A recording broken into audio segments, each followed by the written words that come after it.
నా పేరు రాగం సుజాత, శ్రీను వాళ్ళ మమ్మీని. మా భర్త 14 సంవత్సరాలే చనిపోయి ఇప్పటికి బాయిలో పడి. ఇప్పుడు నా పెళ్ళై 82 అయింది. నా పెళ్ళై నుంచి మా అత్తమామ అది వరకు చేసిండ్రు. మరి నా పెళ్ళై నుంచి నేను ఇదే సాగులుండి వ్యవసాయం చేసుకుంటున్నా. నాకు వేరే పనేం లేదు. బర్రెలు, పాలు, కోళ్ళు, ఇప్పటికీ నేను అదే పని 24 గంటలు అదే బావి కాడుండి నేను పని చేసుకుంటున్నా. మా భర్త గారు బావిలో పడి చనిపోయిండు, చెట్లు కొట్టబోయి. ఆయన వ్యవసాయం చేస్తున్నాడు. మరి మా మరిది విషం దాగి చనిపోయిండు. మరి మా పరిస్థితి ఏంటంటే ఇలా మా జాగా ఉండడమే మాకు తప్ప. ఆ పిల్లల్ని నేను నైట్ అంతా బట్టలు కుట్టుకుంటూ వ్యవసాయం చేయించుకుంటూ నేను చదివించుకున్న నా పిల్లల్ని. నా పిల్లలు కాలు నడక పోయి చదువుకున్నారండి. మాకు ఏమీ లేదు అప్పుడు తిందామంటే.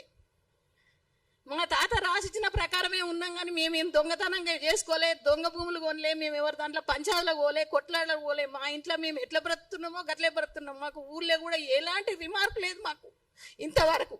ఇప్పుడు మా పిల్లగానికి పానభ్రయం ఉంది. రోజు చుట్టూ బావి కాడ కాపలు కాసుకుంటా ఫోటోలు తీస్తుండ్రు, వీడియోలు తీస్తుండ్రు.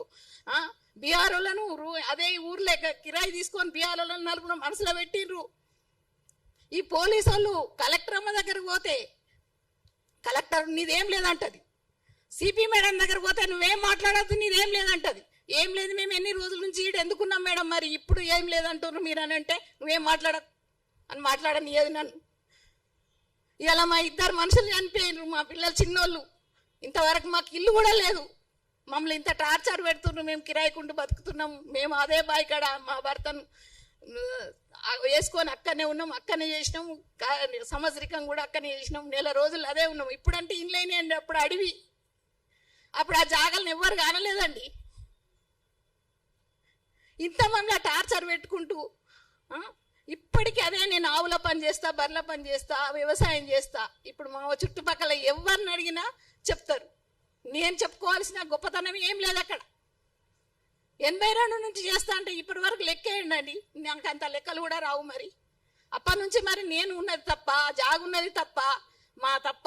వాళ్ళు కోర్టులలో పిటిషన్లు వేసుకుంటా, కోర్టులో వేస్తారు, పార్టిషన్స్ వేస్తారు, అవన్నీ తీసుకుంటారు. మళ్ళా మా పెద్దోన్ని బట్టి మమ్మల్ని ఆట ఆడిస్తారు. ఈ పెద్దోళ్ళందరూ ఎందుకండి మా ప్రాణం తీస్తారా? ఇప్పుడైనా మా ప్రాణాలు ఆన్నే పోవాలి, మేము ఆన్నే సావాలి. ఇది ఏది పరిష్కారం అవుతుందో అదే. నేను సిఐ కూడా అదే చెప్పిన. మా శవాలు ఇన్నే చెట్లకు వేలాడతాయి, మీరేం పరిష్కారం చేస్తారో చెయ్యండి. మా పిల్లగాన్ని 10 గంటల రాత్రి పట్టుకుపోతారా అండి. మా ఫోన్లు గుంజుకొని పోయిండ్రండి. ఫోన్లలో వీడియో తీస్తే ఫోన్ డిలీట్ చేసేదాకా మీ పిల్లగాన్ని విడిచిపెట్టమంటారు. మా తల్లిగారు మిట్టపల్లి, మా అత్తగారు రంగదంపల్లి. 2 కిలోమీటర్ల డిస్టెన్సే మాది వాళ్ళది. మా తాత వెనకటనే సర్పంచ్ అయినా. మేమేమో కొత్తగా వచ్చి ఎక్కంచెలో వచ్చి రాలేదు. ఇవాళ కన్ను దాని మీద పడి ఇంత వాళ్లకు ఇదైపోయింది. ఇవాళ మేము ఉంచుకోవడం శాపమైంది మాకు. దయచేసి దీని మీద విచారణ చేసి మా తరపున న్యాయం కావాలని కోరుతున్నామండి.